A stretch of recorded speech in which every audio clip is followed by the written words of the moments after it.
All right, Shabbos, say good morning. Let's begin. So today's daf is Tzadiki, actually a very beautiful daf ahead of us today. 95. We are picking up 94b at the Mishnah. Says the Mishnah, Beged sheyatza chutz lekilayim. So we'll say the Mishnah is about 10 lines up from the bottom, 12 lines up from the bottom. Beged sheyatza chutz lekilayim. So we'll say we're dealing with the following situation. Look at Rashi. Beged shenitas alav dam achatos v'yatza chutz lekam. So we'll say the case over here is as follows. I have a beged, I have a garment, and that garment has chatos blood that's splattered on it. So we are experts. That I know how to handle. That's not a problem. The issue over here is that very beged, that garment, was taken outside of the Beis HaMikdash, outside of the curtains, outside of the walls of the Beis HaMikdash. So now what happens? What's the halacha? So not a problem. Nichnas umechabso b'makom kadosh. So we'll say halacha very simply is, what do? Bring it back in. In other words, remember again, that garment that has chatas blood, that splatter on it, requires kibus. Kibus has to be done where? Inside of the Beis HaMikdash. So therefore, again, the Mishnah tells me that even if for some reason that garment was taken outside of the Beis HaMikdash, nevertheless, what? Nevertheless, I have to bring it back in and I launder it in a sanctified place. Fine. What happens about saying, now here's the wrinkle. Nitma chutz likilayim. About saying, now here's the wrinkle. What's the wrinkle? So again, same case. Article of clothing gets splattered with chatas blood, is taken outside of the Beis HaMikdash. Here's the wrinkle. It becomes tamei. It becomes tamei outside of the Beis HaMikdash. So now what's my problem?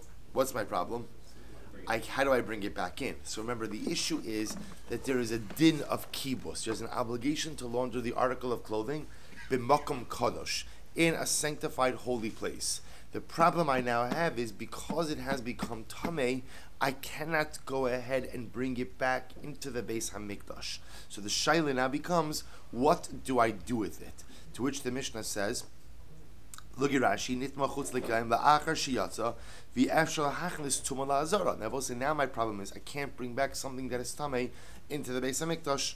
So it's not a problem. What do I do with it? Koro. So I'll say, ultimately again, I tear it. Now look at Rashi. Koro v'tar mituma u'motu la'achniso v'nichnas u'mechabso makom chodesh. So I'll say, what it seems to be that I'm doing is what? I tear the garment. Now what does it mean to tear the garment? So we'll say, we know that any item only maintains tumah as long as it's usable in its designated state. Once the item is no longer usable in its particularly designated state, it loses its identity. Once it loses its identity, it also loses its tumah status. So the Mishnah suggests over here that if the article of clothing which has the chatas blood, which is now outside of the Beis HaMikdash, becomes tamei outside of the Beis HaMikdash, I have to find a way to bring it back in order to launder it. I can't bring it back in because it is a tamei article of clothing. So what does the Mishnah suggest? Go ahead and tear it. Apparently by tearing it, it loses its designation as a beged. When it loses its designation as a beged, then what? Then ultimately it's tahor, and once it's tahor, nichnas umechabso b'makom kadosh, I can go ahead and launder it in a sanctified place inside of the Beis HaMikdash. Okay, good. Next case.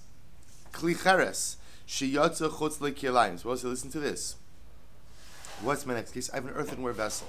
Now what's the pshat with this earthenware vessel? I used it for a chatos. I used it to cook chatos, to eat chatos, which means what? It has chatos absorptions. If it has chatos absorptions, we'll say, then what is the halacha? The kli has to be smashed. But it's supposed to be smashed inside of the Beis HaMikdash. What did I do? I took the kli cheres outside of the Beis HaMikdash. So kli cheres yatsa chutz lekilayim. So again, not a problem. What do I do with it? Nichnas v'shovro b'makam kadosh. Not a problem. If I took it out, then all I need to do is what? Bring it back in. All is good. What happens if nitma chutz lekilayim? So what happens in the following situation? I take it outside of the Beis HaMikdash and it becomes tamei outside. Nitma chutz lekilayim. It now becomes tamei outside of the Beis HaMikdash. So we'll say, so now again, same problem. What's my problem?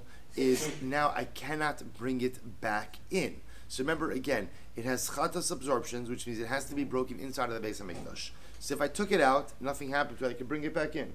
Now I took it out, it became tamei outside of the Beis HaMikdash. You cannot bring a kli which is tamei inside of the Beis HaMikdash. But yet, the only way for me to dispose of this kli is how?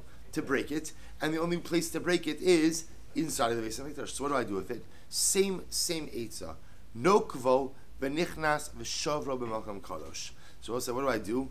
I pierce a hole in the kli. By piercing a hole in the kli, we'll say, what do I essentially do? Render it unfit for use as a kli. Once it's unfit for use as a kli, then what? It loses its designation as a kli. Once it loses its designation as a kli, then it no longer is tamei. Once it's no longer tamei, I can then bring it back in. And once I bring it back in, I can smash it inside of the Beis HaMikdash. Similarly, so we'll say essentially what I'm doing is, in all of these cases, I'm going ahead and taking away the identity of the item, thereby removing its tumah status, which enables me to bring it inside of the Beis HaMikdash and dispose of it appropriately. Similarly, kli nechoshes. Let's say I have a copper utensil. Shiyatza chutzah. We'll say again, the kli nechoshes over here is also used for some type of sacrificial item. It has absorptions. So shiyatza chutz lekilayim, which was taken outside of the Beis HaMikdash. Nichnas umarko v'shatva. So what's the makam kodesh? So what's the halacha with the kli nechoshes? Kli nechoshes requires marika and shtifa, rinsing, washing. But that rinsing, washing has to be done inside the Beis HaMikdash. So if I took the kli out, so also again, remember, there's an important halacha, which is the act of taking the kli out of the Beis HaMikdash does not in any way preclude you from what? From bringing it back in, as long as nothing's happened to the kli. So again, if I took the kli nechoshes out and nothing happened to it, no problem. Just bring it back in and do marika and shtifa. Nitma chutz lekayim. However, what happens if the kli nechoshes becomes tamei outside of the Beis HaMikdash? Then what? Pochso. I go above say pochso means somehow I diminish the kli, which bepashtos means I make another opening, which renders it unfit.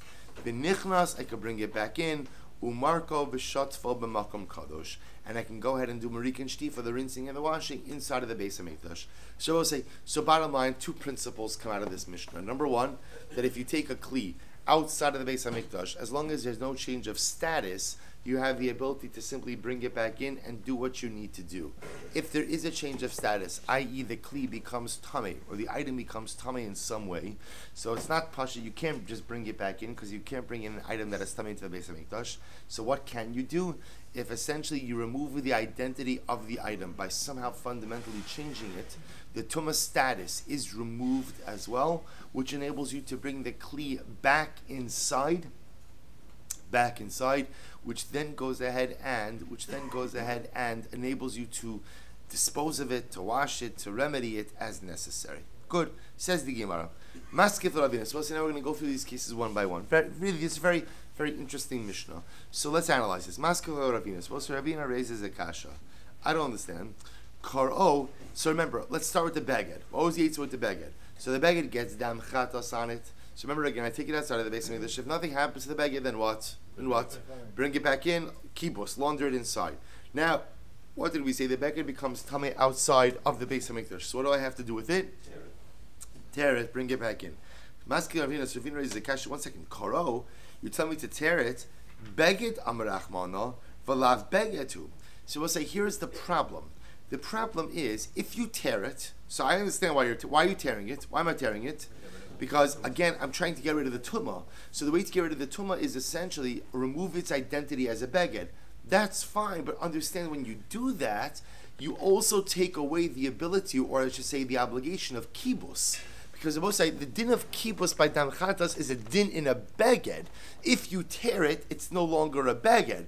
If it's no longer a beged, then bringing it back inside there's no longer a din of kibus. Let's remember again, what's my goal here? My goal, it's a big musar. Sometimes in life, when you lose sight of what it is that you're trying to accomplish, you end up doing things that at first glance sound good, but they actually don't go ahead and advance your agenda. That's why the Ramchal says that in life, a person always has to be crystal clear. Matavakesh, what is your goal in life? If you don't know what you're doing, so the Gemara says, what's my goal? My goal is that I have dam chatas on a garment. So what's my goal? One word. Kibus. Kibus, that's my goal. So the Gemara says, understand, in your effort to get the beged back into the Beis HaMikdash, you've fundamentally undermined your ability to do kibus, because the din of kibus only devolves upon an entity that is called a beged. By tearing it now, it's true, you've removed the tumah, but you've also removed the beged status, which means you bring this stuff back into the Beis HaMikdash, but it is no longer subject to kibbutz because it's no longer a beged. An incredible idea. Says the Gemara, Maskal Avina Karo, you're going to tear it, beged amarachmana. The Torah says it's only a din of kibbutz by a beged. To which the Gemara says, "V'lav beged." Now that you've torn it, it's no longer a beged. To which the Gemara says, "Not a problem." The Mishayer Bekedei Ma'aforas. Both say you literally again you leave enough of the beged intact that you can both say Ma'aforas is like a kerchief. So in other words, what you do is it's not talking about that you're tearing the beged into shreds. You're leaving a basic part of the beged intact. So as long as there's enough of a beged intact to make a kerchief, then I both say it still has what? See, here's what's interesting. What it does is it is deconstructed enough to lose its status of tumah, but it's intact enough to be called a beged for kibbutz purposes. Look at Rashi. To Mishayer Bey, Shalo Yavdil as Akera Apnei Kulo Lachlo Kes Abeged L'Shnayim, Ela Mishayer Bo Kedei Rochav Sudar. Ditum asotar hol v'nikra rubo. So again, I remove the tumah since the majority of the beged is ripped. But v'cheven d'shir bekedei ma'afores roi lechabro shmo alav ubeged karinabe. So essentially, what the Gemara says is, no. You rip it enough to remove its identity as a beged. Ultimately, again, to remove its tumah, but you leave enough of it intact so as to what? So as ultimately, again, to still subject it to the law of kibbutz. Incredible. So the Gemara says, "Ini, is that so?" Va'amar Avuna lo shanu elash lo shir bekedei ma'afores. Aval shir bekedei ma'afores chibur havi. So here's the problem. So the Gemara says, is your distinction correct? Because we learned elsewhere that what? That if you leave enough of a beged intact to be able to make a kerchief, then guess what, Rabbi say? The tumah doesn't go away either. In other words, you're saying that go ahead and essentially reduce it to the amount where there's still a kerchief amount intact. That's enough to remove the tumah, but what?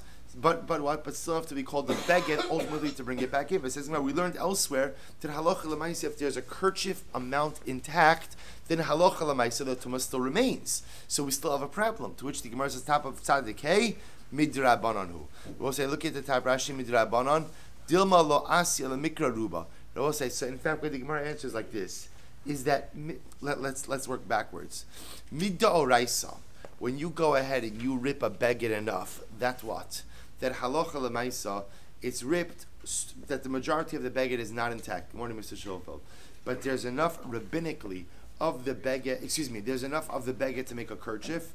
Then I will say, midda oraisa, the tumah has left that garment. But yet, there's still enough intact for it to be called a beged for kibbutz purposes.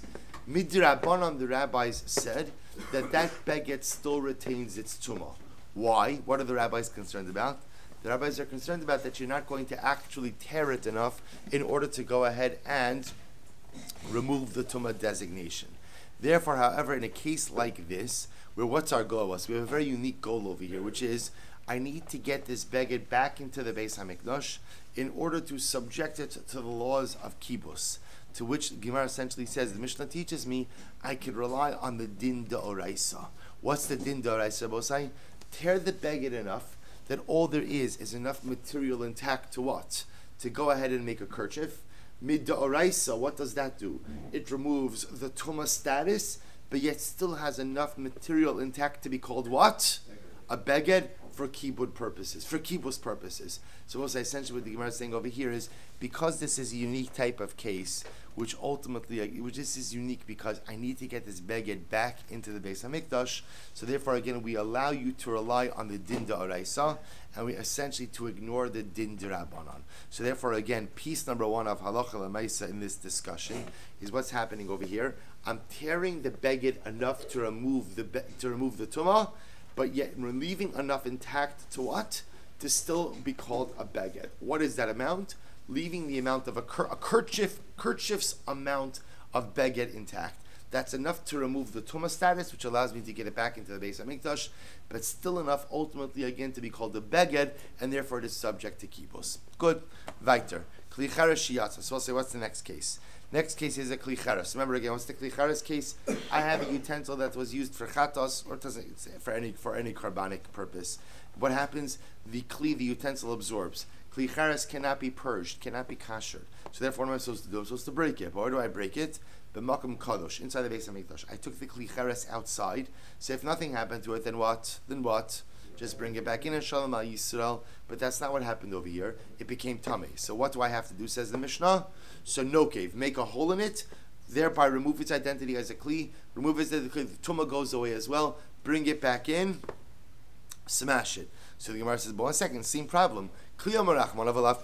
If you are piercing the kli, it's very nice that it's no longer a kli. You've removed the tumah purposes, but here's the problem. It is only a kli that is subject to the smashing requirement. Therefore, again, it's no longer a kli. It shouldn't be smashed. To which the Gemara says, no. Shenikev b'shorish katan. The idea about saying it's all the same answer.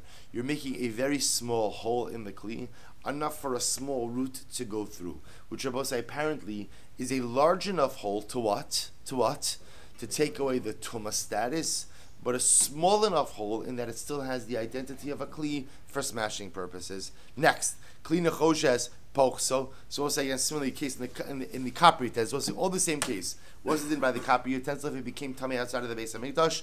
Make a hole, open it up, therefore it loses its tumah status. Bring it back into the Beis Hamikdash. Do the marikin shtifa.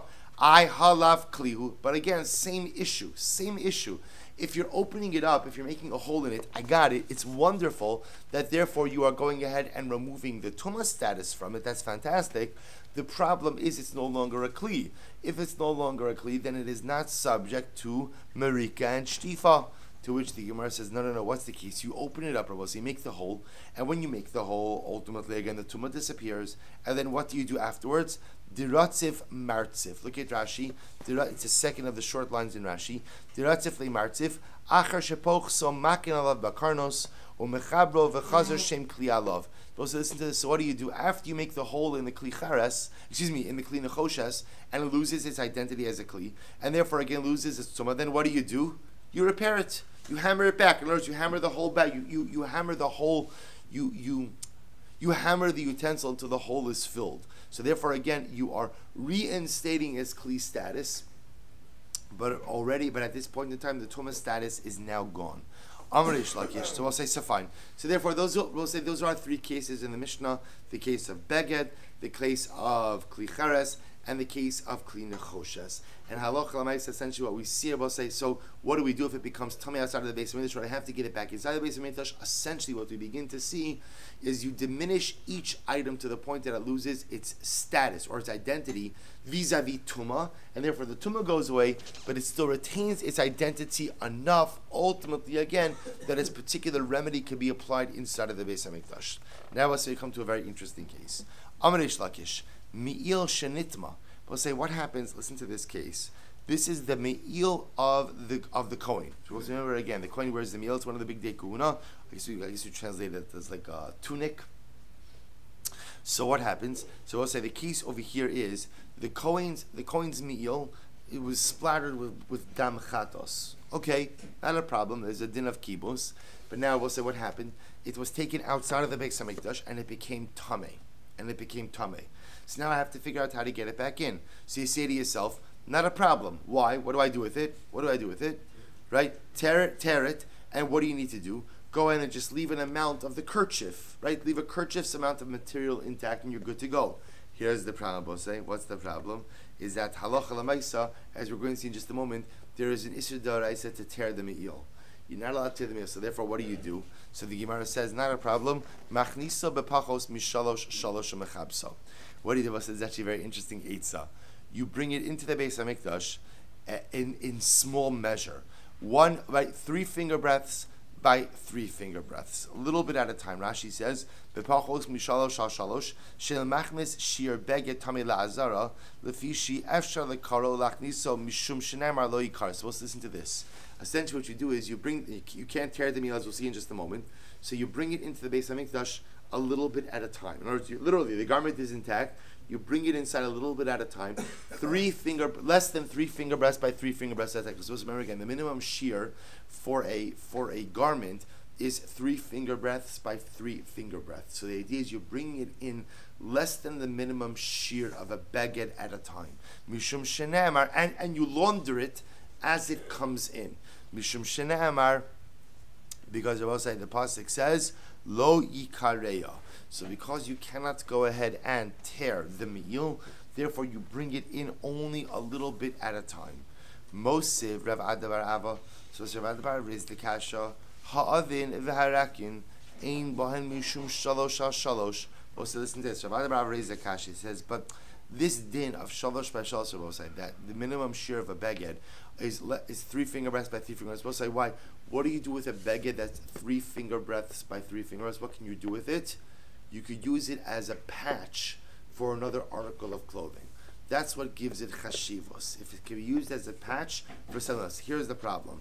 If you have material that is very thick, that's oven, or rakin, you have material that is very thin, right? Ultimately, again, you would not use it as a patch. Therefore, ein bahen mishum shalosh al shalosh. Ultimately, again, it is not subject to the 3 finger breaths by 3 finger breaths. So look at Rashi for just a moment. Ein bahen mishum shalosh al shalosh. Dilav lelevisha chazu. For these are not fit for wearing. V'lav letakin bain chaluk. We'll say therefore they're not good to patch clothing. Ela leishev alav v'tzarach shlosha al shlosha. So we'll say, so in this case over here, so remember again, if a particular article of clothing or garment or material is not fit to be used for a patch, then its shear for tumah is no longer 3 finger breaths by 3 finger breaths, but rather it's 3 hand breaths by 3 hand breaths, a much larger shear. To which the Gemara essentially says, so therefore the Me'il Rabosai was a thicker garment. Because it was a thicker garment, therefore what? It should not be subject to the halachos of 3 finger breaths by 3 finger breaths. To which the Gemara says, no, agav avien chashivi. Well, see, here's the difference.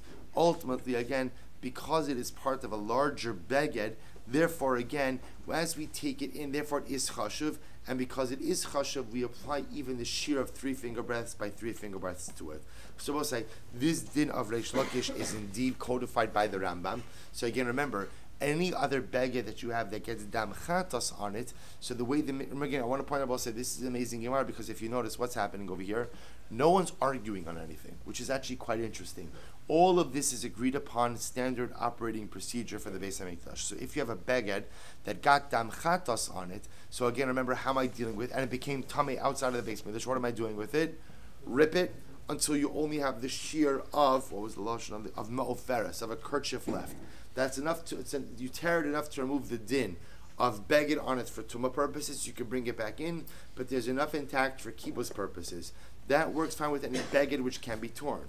What happens if you're faced with a beged which cannot be torn, like the me'il? But saying that you bring it in less than 3 finger breaths at a time. If you bring it in less than that amount, then ultimately, again, that's less than the shear of a beged, and therefore, again, it's not viewed as if you're bringing in a beged tamei into the Beis HaMikdash, and you launder it as it comes in. Good. Shiva Samamanam. So we'll say now we come to a different discussion. Look at Rashi. V'haboy dam chatas Shiva Samamanam. So we'll say, as we're going to see now in just a little bit. Well, actually, the primary discussion Rashi points out is in Maseches Nida. We're going to spend a little bit on it now. We'll say when you have dam chatas, right? When you have chatas blood, so we'll say the way you launder that ultimately again is you launder it with 7 different items. 7 different, I guess the word is like samanim literally means like herbs. It's actually like you're using 7 different detergents on it. It has to be laundered with 7 different items. Look at Rashi.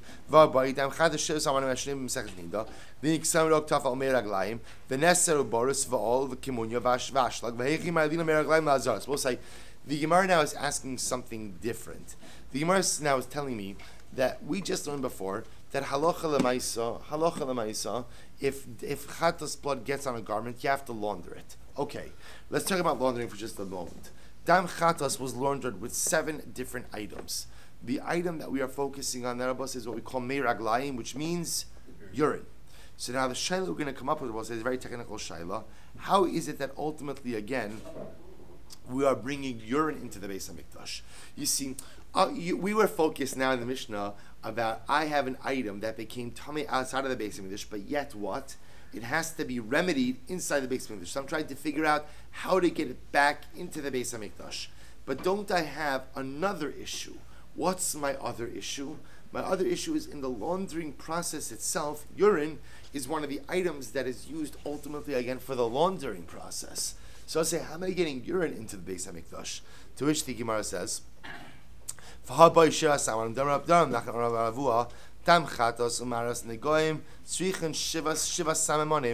say, so if you get chatas blood on your garment, or say if you have tsaras on your garment, both of those items are laundered.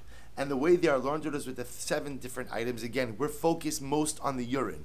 Vitanya, ela she'in machnisin meiraglayim lemikdash. We'll say we've got a problem. What's the problem? The problem, we'll say, is that we don't bring urine into the Beis HaMikdash. So if you don't bring urine into the Beis HaMikdash, we'll say we've got a technical issue, which is what?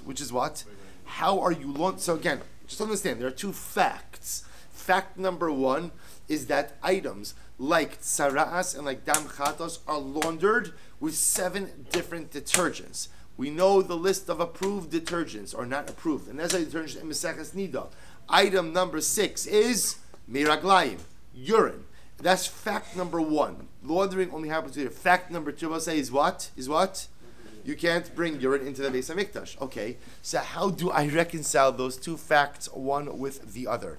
To which the Gemara says, okay,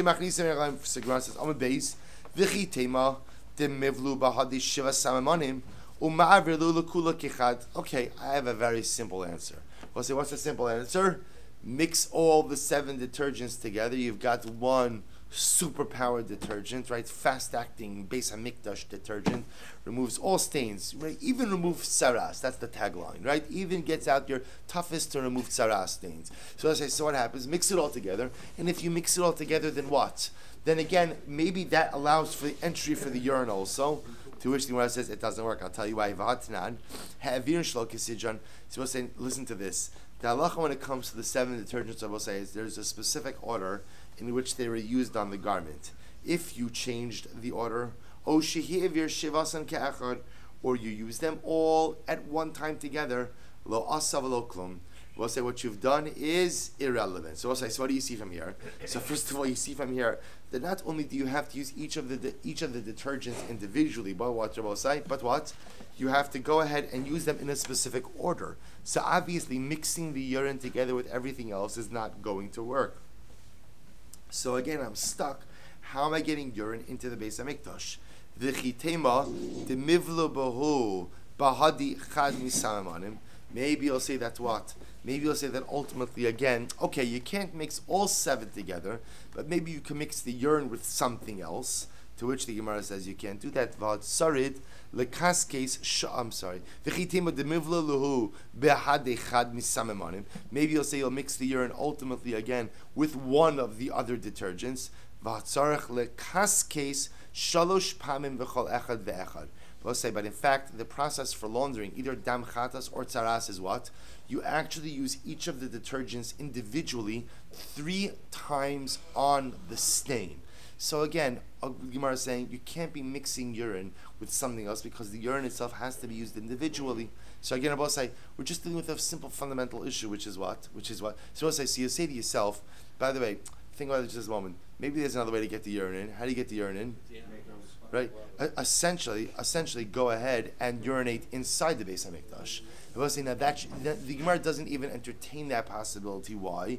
Because you can't relieve yourself inside the Beis HaMikdash. In other words, that would be the easiest. But again, obviously, you can't. So we're talking about trying to figure out how you're getting the urine inside.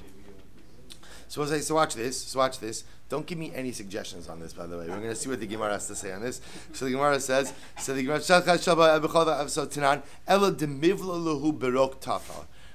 what do you do? This is actually interesting.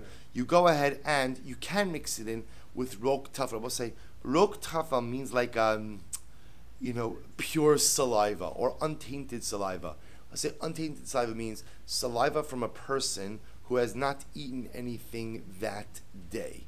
So I'll say actually, rok tafel is actually one of the detergents that's also used. So I'll say, so the chap over here is, what you're doing is if you mix it with untainted saliva, right? Untainted saliva. So I'll say what that does is, it doesn't, on one hand, it dilutes the urine, but at the same time still allows the urine to maintain its identity. Damar Reish Lakish, Rok Tafel, Sark Shiem Kol Echad Vechad. I will say, because actually, in fact, Reish Lakish says that this Rok Tafel, right, this saliva that comes from someone who has not eaten anything that day, is actually mixed in with every single one of the other detergents that is used. Therefore, because it is mixed in with the urine, that ultimately allows what? That allows for the urine to be brought inside the base of Mikdash. Good. So we'll say, so first of all, we got a little bit of an education on the detergents, which I just want to point out, this is not the primary sugya. The primary sugya we're going to see is in Maseches Nida about the detergents. But again, at least for our purposes, when you see on that list of detergents urine, and your antenna goes up because, hey, that doesn't make any sense, hey, getting that to the base of Mikdash, understand it's being brought in because it's mixed with the Rok Tafel. Good, says the Mishnah. We'll say, so again, I just want to point out this last sugya was really exceptionally riveting and exciting. I know you felt it just like I did. Because I will say, because remember again, what's amazing about this is there's no machlokes. It's always nice. It's nice to learn a sugya during the 9 days, but there's no machlokes, right? I don't have to remember what everybody's saying because actually everyone is on the same exact page. So the process ultimately again for dealing with a beged, a kli cheres and a kli nechoshes, which go ahead and contract tuma outside of the base of English, but need to be brought back into the base of Mikdash to be disposed of or to be cleaned. That process is outlined in the Mishnah as we saw. Everyone agrees upon it, and we get into a secondary conversation about how the detergent of urine is brought in as well. Beautiful. Says the Mishnah, Acher shebi shalbo, echad shebi shalbo. So listen to this. If you have a utensil, ultimately again that was used for cooking sacrificial items, or you have a utensil in which again boiling hot sacrificial item was poured into it. So we'll say this is a simple halacha. If you have a utensil which was used either to cook sacrificial items or hot sacrificial item was poured into it, then what's the halacha? It requires meriko shtifa. It requires rinsing and cleaning. Good, straightforward halacha. Rabbi Shimon says no. Kodshim kalim ain't to the merika shtifa. Rabbi Shimon says it is only kodshe kadoshim which require merika and shtifa, but ultimately in kodshim kalim do not require merika shtifa. Rabbi say the pashas. What kind of kli are we talking about over here? What kind of kli? Right? What kind of kli? Right? Bepashtos, some type of metallic kli. Right? Not a kli nechoshes or something else, but not ultimately again a kli cheres, because the kli cheres, remember, merika and shtifa is effectively kashering, which bepashos, although we'll see others will argue with this. Says the I'll say, so again, Asher tevushal bo, watch this. So we'll say, so the pasuk says Asher tevushal bo. Now the pasuk in its entirety is Ukli cheres Asher tevushal bo yishaver. If you go ahead and you cook sacrificial items in a kli sharis, it has to be broken, it has to be smashed. Then mikli nechoshes bushala umorok v'shutaf b'mayim. But if you cooked it in a kli nechoshes, then ultimately again you subject it to marik and shtifa. So we'll say, so the Gemara points out something very interesting. Asher tevushal bo. Ainly elabishal shabishal. We'll say, so now I know that this din of marik and shtifa applies to a kli nechoshes, in which what? In which you have karbanos cooked in it. But how do I know if what? How do I know? Not if anything was cooked into it, but what? Something hot was poured into it. That it requires marika and shtifa. Because remember again, the Mishnah said both. The Mishnah said whether you're cooking something in the kli nechoshes or you're going ahead and pouring something hot into it, it requires marika and shtifa. The Mishnah says that's interesting because all I know from the pasuk is that what? That halacha l'maisa there was a bishul in it. How do I know that even irui will require marika and shtifa? Talmud lomar va'asher tevushal bo yishaver. Because we'll say the pasuk says. Look at Rashi. Ira l'sochar osech minaytam lo asher bo yishaver midesamech yishaver eitzel bo v'lo kasaf im b'kli cheres tivushal yishaver the midrash im nivla bo mikol makom yishaver. So we'll say we're going to explain this Russian in just a little bit, but the Gemara essentially says va'asher tivushal bo yishaver. So ultimately, again, the va'asher that is coming to be mosif something else, which tells me that even if it's not cooked in the kli, but what? It's poured into the kli, ultimately again requires marik and shtifa. Fine. So we'll say, so that's halacha number one. So we'll say, now we come to a very interesting halacha. Telau ba'avir tanur mahu. We'll say what happens in the following situation. Let's say you took a carbon and you went ahead and you suspended it on a spit inside the oven. Inside the oven. Look at Rashi Tlo. L'shiput shel chatos litzloso ba'aver tanur. So I go ahead and I suspend the chatos inside a tanur. Then isbashal bo avalo nivla bo klum. So let's listen to this. So remember again, when we speak about a tanur, what is a tanur made of? Earthenware, cheres. B'pashtos it's cheres. So we'll say I have an earthenware utensil, and I essentially put a chatos in a spit. I'm a kohen. I'm eating my chatos. I put a chatos on a spit inside the tanur. We'll say, now what's the novelty here?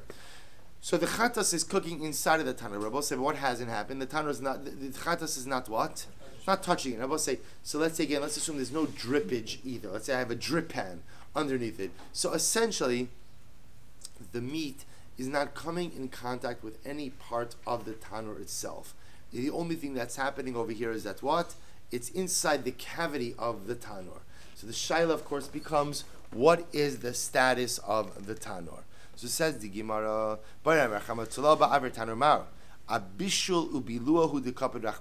so we'll say, do we say that the only time that a kli is considered to have absorbed from the chatas is when what? There's bishul inside of it and bilua, right? Ultimately, again, there has to be both cooking and absorption. O dilma, a bishul below bilua. Or do we say no? Anytime you cook a carbon inside of a utensil, I will say even if there's no blios. Now in this case over here, there's no blios. I will say, why are there no blios? Why are there no blios? Because ultimately, again, the item's on a spit. It's not touching any part of the kli. So perhaps, so here it's a fascinating shayla. So do we say no? Once the carbon is inside the kli, once there's bishul, I don't care if there's blios or not blios. Once there's bishul, so the kli is considered to have absorbed. Do we say no? If there's no contact between the item and the kli, even though the item is sitting in the cavity of the kli is not considered to have absorbed anything from the carbon. So Rava says, Tashma, echad shebishalo, ve'echad shir l'socho balua. Ve'echad shir l'socho roseach. So we'll say, so Rava says, well, let's look at the Mishnah. What do we learn in the Mishnah? That whether the kli, something was cooked inside the kli, or you poured something hot into the kli, then ultimately, again, the kli is considered to have absorbed from the carbon. What do you see from here? You see from here that balua below bishul, what you see from here, I will say, that ultimately, again, even something where there's no actual bishul that has taken place in it, nevertheless, the kli is considered to have absorbed. To which the Gemara says, no, that's not the kasha we're asking. Balua below bishul lo kami bailan. We'll say, everyone agrees that in the case where there's a blia, even without bishul, that of course the utensil is considered to have absorbed part of the sacrificial item. So we'll say, the case of where you pour boiling hot carbon into a kli, no one's asking on that case. We know with absolute certainty that what?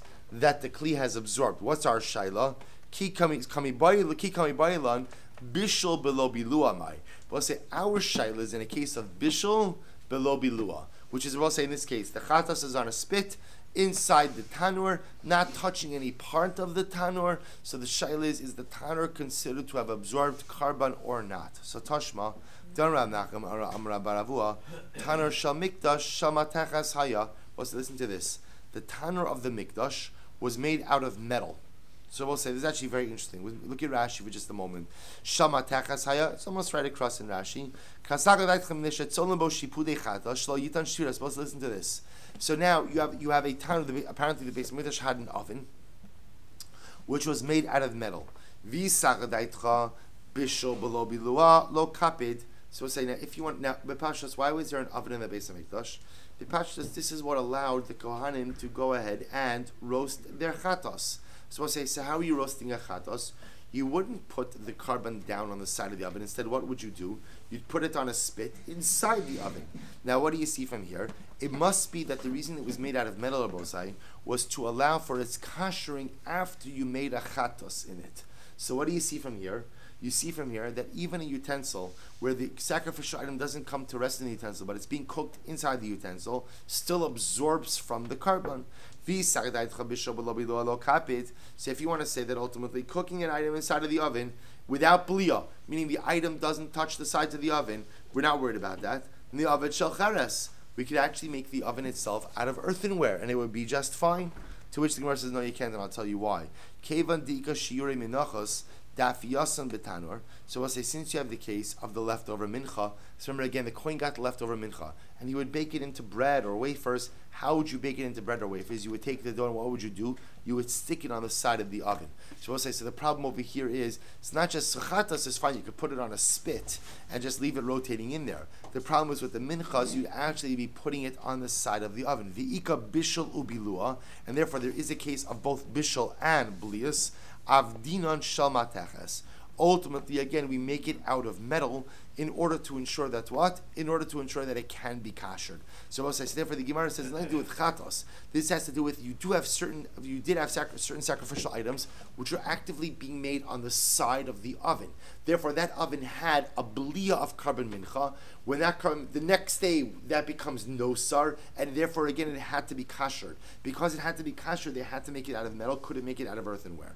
Look at this case. Hu tanur da'atchu beitichya. Supposed to listen to this. There was a particular oven that was coated ultimately again with fat. It was coated with fat. So what happens? Kosher fat. Kosher fat. Asra Rabbi Bar Ilai lemichle lerifta li'olam. We'll say, so Rabbi Bar Ilai said, any bread made in that oven, you can't eat. You can't eat. We'll say essentially, this is a case, by the way, of fleshik bread. So Rabbi Bar Ilai says, you can't eat fleshik bread. Even if you're just going to eat it with salt. Why not? Dilma asi lemechle bekuscha. Because we'll say ultimately, again, I have a concern that what? You're going to come to eat it with kusach. We'll say kusach was everyone's favorite Talmudic dip, which was made out of curdled milk and moldy bread. It's a crowd pleaser. Don't dismiss it. We'll say you serve it at the game. It's great. It's great. So I'll say, so listen to this. Rabbi Bar Ilai said he would not allow people, and we'll say, by the way, this is actually a very important halacha l'maisa, he would not allow people to make fleshik bread out of a concern that even if your intention was to go ahead and to eat it with a fleshik meal, you may come to go ahead and eat it with this milchik dip. Therefore, again, he would not allow the use of this fleshik oven. So Meisvei, the Gemara is the kasha, Ein Lashon. So actually, you know what? We'll stop over here by the Meisvei. We'll pick up. We're going to pick up the answer tomorrow with a little bit of the sugya of fleshik or milchik bread, which is a very, very, very important piece. Halach l'mais. We'll pick up the answer with the kasha this tomorrow. Shkoyach.